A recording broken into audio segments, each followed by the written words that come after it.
आमचं पण अनुभव असं होतं की खूप समाधान वाटलं, खूप भव्य वाटलं. त्याचं कारण असं आहे की भगत गोगावले हे ज्येष्ठ आहेत. हे मला वाटतं 3 वेळा निवडून आलेले आहेत. हे विधानसभेमध्ये गटनेता म्हणून त्यांनी काम केलंय. त्यांचं वय देखील 55 वर्ष 60 वर्ष आहे. असं असताना त्यांची सिनियरिटी बाजूला ठेवून तटकळीच्या मुलीला पालकमंत्रीपद कालपण दिलं होतं. कालपर्यंत तटकळींचे सगळे लाड होत होते. ते म्हणतील ते.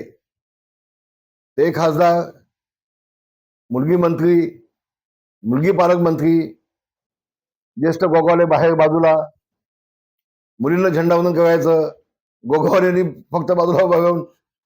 हे कालपर्यंत जे होत होतं ते प्रोटोकॉल मध्ये बसत नव्हतं.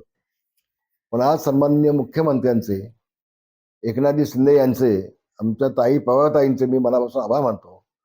एक चांगला निर्णय घेतला आणि एका ज्येष्ठ नेत्याला, ज्येष्ठ पुढाऱ्याला न्याय दिला आणि पालकमंत्रीपद रायगडला दिलं. विशेषतः रायगडमध्ये 3 आमदार शिवसेनेचे आहेत. मेजॉरिटी देखील तिथे त्या जिल्ह्यामध्ये शिवसेनेचे असताना फक्त एक आमदार असलेल्या तटकळीच्या मुलीला पालकमंत्रीपद दिलं गेलं. कशामध्ये बसतं हे? कुठंच बसत नव्हतं. पण मगाशी म्हटल्याप्रमाणे फक्त लाड हे कालपर्यंत फक्त तटकळींचेच केले जात होते. आता देखील 65 मतं राष्ट्रवादीची, तटकळींची, शिवसेनेची 450 मतं असताना विधान परिषदेच्या आमदारकीची तिकीट दिली तटकळीच्या मुलालाच. नेमकी जादू काय आहे तटकळीकडे तेच कळत नाही. ते कोणते नाशिकचे खळात बुवा काय ते अंगठी बिंगठीचं काय ते आहे प्रकरण.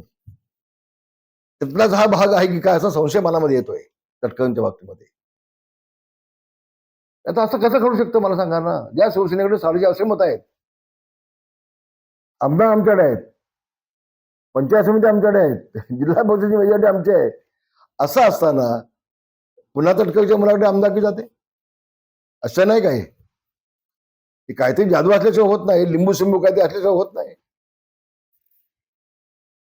पण आज काही का होईना गोगावलेंना पालकमंत्रीपद दिलं. मी माननीय मुख्यमंत्री आणि उपमुख्यमंत्री या सगळ्यांचे मनापासून आभार मानतो. धन्यवाद देतो.